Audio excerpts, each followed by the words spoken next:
number 7. Today I'm going to be showing you about the piano. You're probably thinking, well, that's what you usually do. Well, I mean, by showing you about the piano, I'm going to be showing you about how the piano works. How,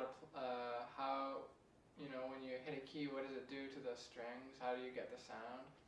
I'm going to explain to you about how the piano is tuned. And yeah, I'm going to go through some things with the piano so that you get an understanding of how this thing works. And I mean, most of you are probably playing on keyboards, but so this might be kind of cool to see how the real thing works.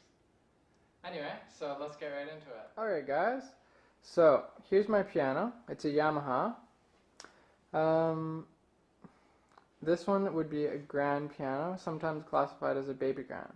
Now a grand piano stretches out horizontally like this. The strings and everything come out this way.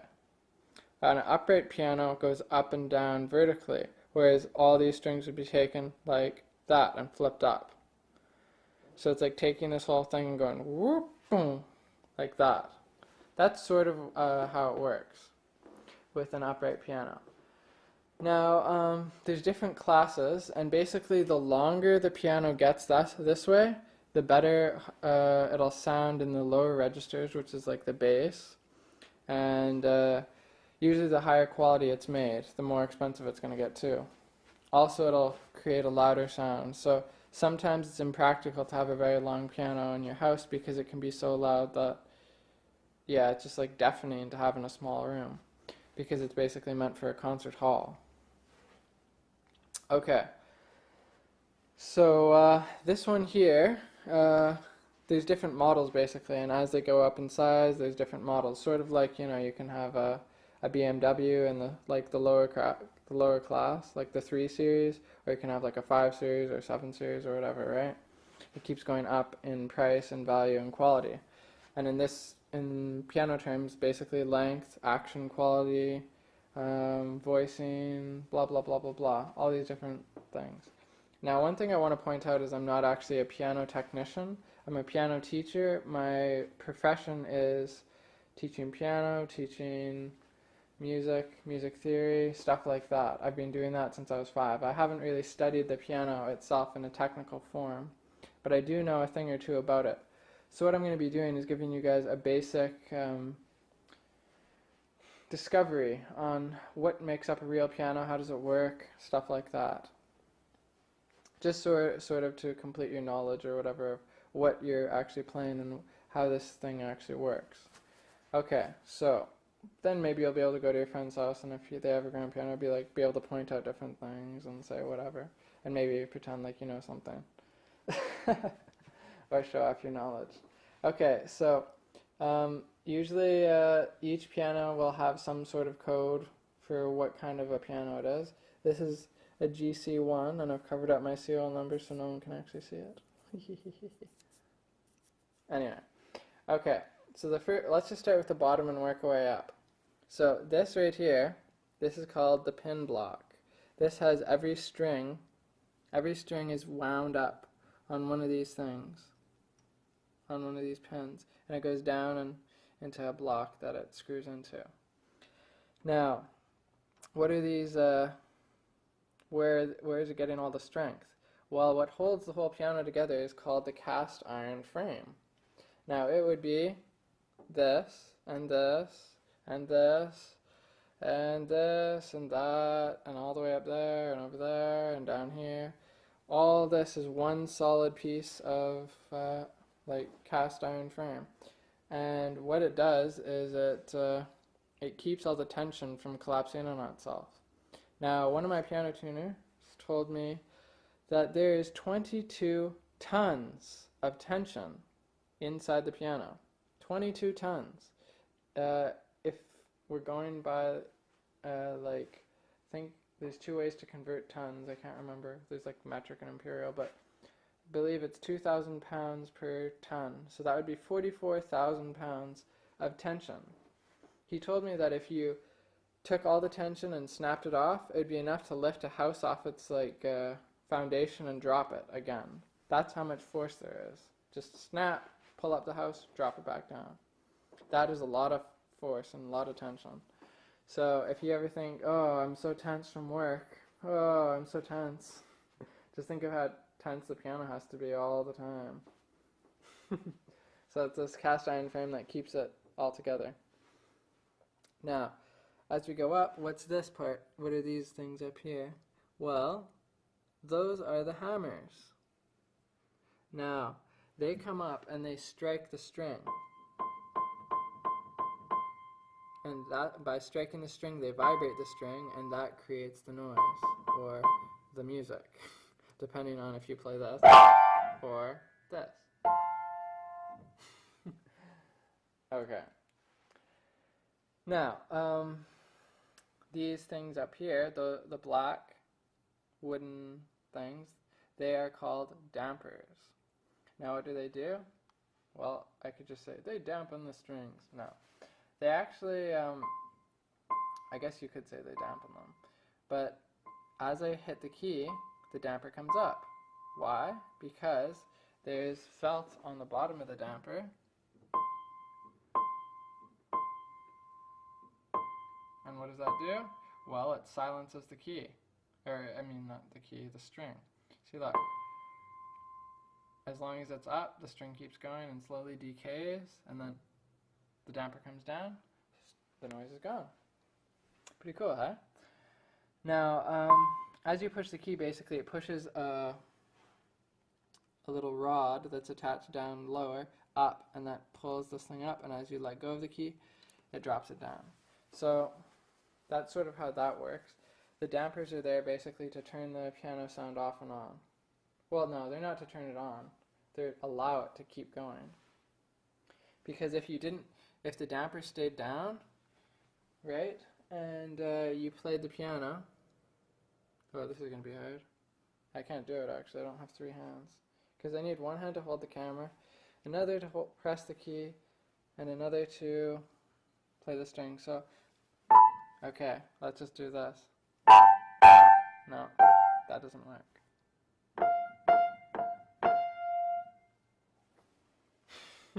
But do you hear some of them didn't work? I'm basically hitting some strings with my knee.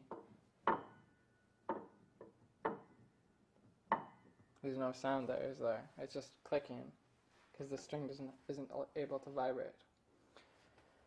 Okay, so basically the hammer turns on the noise, and the damper turns it off. And the damper coming up allows the noise to begin with. Now there is something called the damper pedal. See these 3 pedals? The one on the right side right here, that one right there, that is the damper pedal. When you push that one down, watch what happens. All these,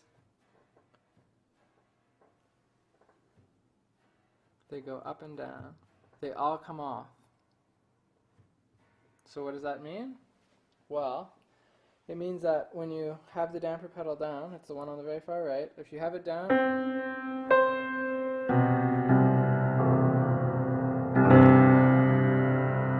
you can be hitting all these notes and they'll keep going even though my hand isn't on them, because the dampers haven't come off.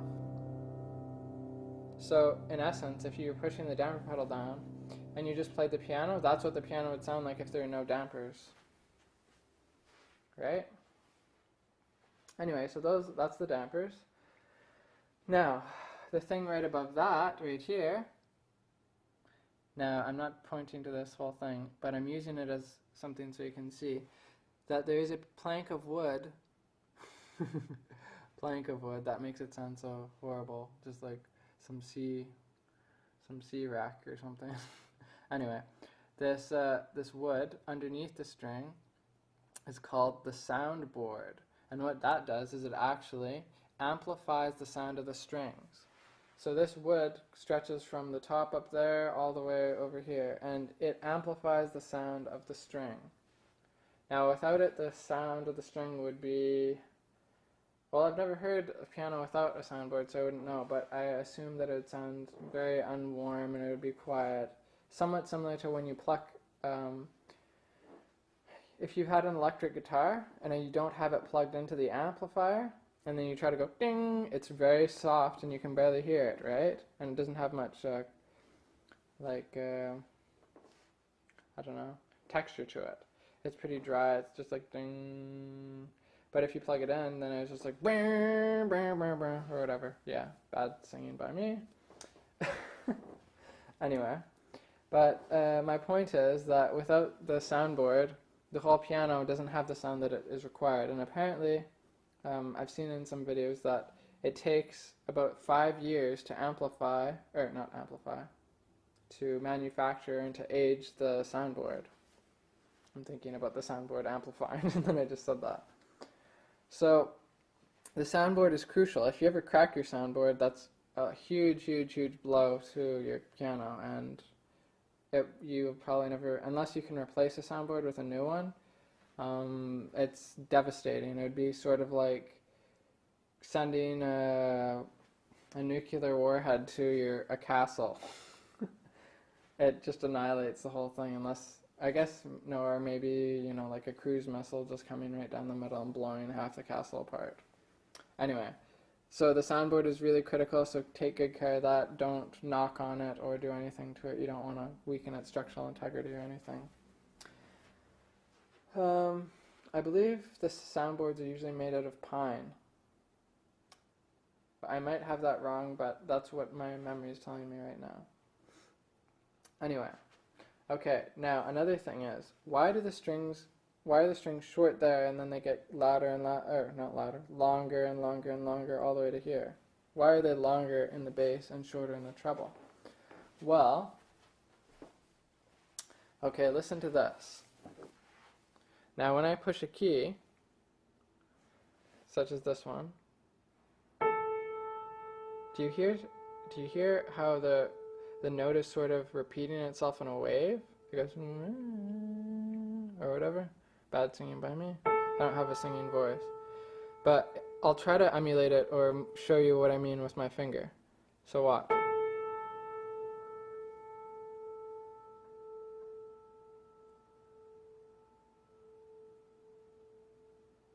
Right? Now, this key that I just played, this is the A above middle C, which is concert pitch. It's what the violins in an orchestra will tune to. It's 440 hertz. That's the frequency. And that's sort of how speakers and all that run off. They run off frequencies. That's how all sound is actually. It's frequencies and pitch and all that stuff. That's how you get pitch, by frequency. Now, 1 octave above anything, like this, is exactly twice as fast as this, or at least it should be. If your piano is out of tune, then obviously it's not going to be exactly. That's why it's out of tune, because it's not right. So basically, all of the intervals and whatever, all what makes music sound good to our ears isn't so much the notes we play. The notes we play were developed and they are tuned so that it would make mathematical sense to our ears. And that's what sounds good to our ears, is something that coincides with each other. So, like, they can be divided. It's all math, like this. So at different points, these waves are matching up with other waves. Now, if you add in something like this, they're clashing, and one is coming down and another, they never really sync together. And by doing that, it creates, disharmony. Whereas harmony, it's all going together, and they're working together. They might go off a little bit out of track, but then they come back, and like each of the waves. I don't have the capacity to like do each key with like different fingers all at the same time. That'd be crazy if I could, but I can't. But if you can imagine, like, the C is going dun, like that, right? And then this C up here is going twice as fast, so it's going dun. So it's matching, because every second wave of this one, they're matching together. Or sorry, every second wave of this one. Now, if you add in these two, I believe, I can't remember what that one is. I'd have to look it up. It's been a while since I looked at it, but I think it's 2/3 or something like that, the speed of this one, whenever you go a fifth up from whatever note you're going to. Can't remember for sure though. But it's getting slower and slower and slower all the way down here. And then twice as fast, twice as fast, twice as fast, twice as fast, twice as fast, twice as fast, twice as fast. So, who knows? Okay, violins, they're really short, right? They have short strings. Now you start look at a double bass, it's got these really long strings. To get that deep sound, it has to have a long string. Now look at these. Long strings, short strings. Long strings, short strings. So these are the short strings, and those are long strings. Sort of like that's the double bass, and that is the violin. Now, technically they're more in the middle there, but another interesting fact is piano actually has the biggest range out of all the orchestral instruments. This is lower than a tuba can go, and this is actually higher than a piccolo can go. So you've got a full range of orchestra on the piano. So, there's that, yeah. Now, that's sort of why it gets bigger this way, is because the longer the string, the slower, I guess, the wave pattern is. I'm not a total technical genius on about all this stuff. My specialty is piano, but I wanted to give you guys a basic understanding of what's going on here. So hopefully this is helping. Alright, so we've covered the cast iron frame, the pin block, the strings, the dampers, the action. Well, actually we haven't covered all the action. The action is extremely complex. Now, I can't actually pull this out because you need a special tool to take this apart, and then what you can do is pull this off, and then you can slide this whole thing out. And you have to be really careful because it's pretty delicate. But my piano tuner actually told me that it's the most complex mechanism built completely of wood, glue, and felt, which sounds funny, and ever made. So I find that interesting. Now, these hammers are actually felt coated, and then they hit the string. And as they get older, they get harder. And when they get harder, it's what you would hear a bright piano. So bright pianos have hard felt hammers. And basically what you'll do later on is you'll actually put a needle in and tear them up to make them soft again, so that it gives a nice bright, warm, blooming sound.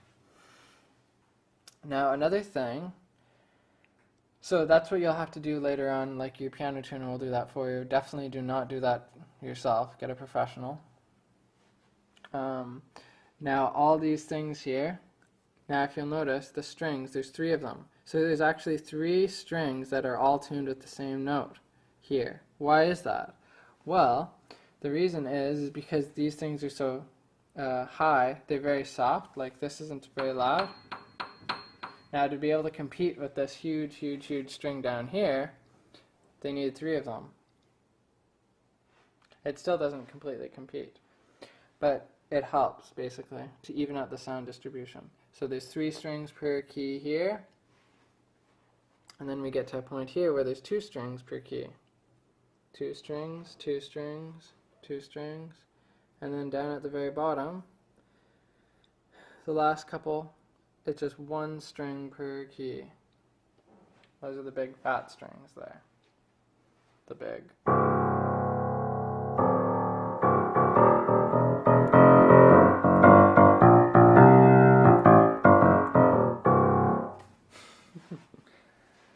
Okay, anyway, so that was just a random thing there. So that's basically the piano in a nutshell here. So we've got like a stand here. We can stand up the case on a grand piano, and having the lid, I guess it's not a case, it's a lid. When the lid is up, you'll get a brighter sound you'll hear. I find that you hear more of the treble and less, and the bass is a little bit, it's about the same. But when the lid's closed, you hear more bass resonated and less treble. Because the bass actually penetrates through things much easier. Because it's like powerful, it just shakes you to the core. Whereas the higher, it doesn't really make a difference. So one thing you'll notice with an acoustic piano when you're playing it, if you have a keyboard, is that when you're playing an acoustic piano, you feel it. You just feel it go right through your body. When you hit a big, like some big chords down here, you just feel that go right through your body, and it just vibrates right through you, resonates through your body, and it's a really cool experience. Now there's a couple other things. the reason why, if you play like a chord like this, and it sounds sort of, you know, clamped off, or it just sounds contained. But if you hear this, and I take all the dampers off, why does that sound so different? Well, there's something called inharmonic vibrations. So it's the principle, or I guess it's I'm not sure if it's a law yet, like in science, but it's the idea that a type of frequency finds other basic strings that are on the same frequency, and it interacts with them. So an example is you could actually just play a C chord normally here, just a C chord randomly, and just play that, and it'll send out waves that penetrate. And you could have a piano right next to it, like put it over there or something, just over there, and don't even touch a key. Don't touch a key, but just have the damper pedal up, so you're allowing the piano to be sort of like open to any waves that come in. And when those C waves, or that C chord, goes through the air, the sound carries through, it'll actually hit the other strings on the other piano, even though it hasn't been touched, and then you can make this piano stop, and you can just listen to the other piano, and you'll hear C. You'll hear a C chord resonating through the entire piano that hasn't had a key touch to it. Isn't that interesting? So that's called sympathetic vibrations. So when you open up the whole piano with the damper pedal off, all the strings are ready to be vibrating. So that one string here isn't the only one vibrating. It's vibrating other strings throughout the piano that will basically help sort of fill out the sound to it. Alright, anyway, so that's a little bit on inharmonic vibrations. Sympathetic vibrations, what am I thinking? I said inharmonic. That's not even close. Inharmonic is like the same name for like G sharp and A flat. Anyway. Okay. So yeah, that is a piano in a nutshell. So that's the keyboard, that is the strings, and that. And then there's one other thing that I want to get to. It's the pedals. What do they do? It's pretty easy. So the damper pedal I showed you, I've been showing you. Now the one on the very left, that's called the soft pedal. And what does it do? Well, it makes everything softer. Now, on a grand piano, it actually works the best, because what it actually does is, see all these?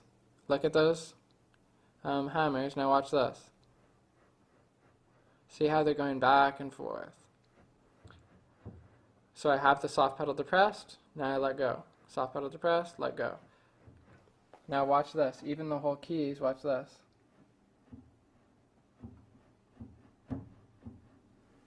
They're moving. You notice it best like here? See how it's moving in? So all the hammers of the entire piano are moving, sliding over to the right. Now why are they doing that? Well, like I told you before, we've got the 3 strings per key, right? We've got 2 strings. Now when we hit this soft pedal, what is it going to do? Boom, it moves it offsets the whole hammer, all the hammers, to the right a little bit, so it actually mishits the strings.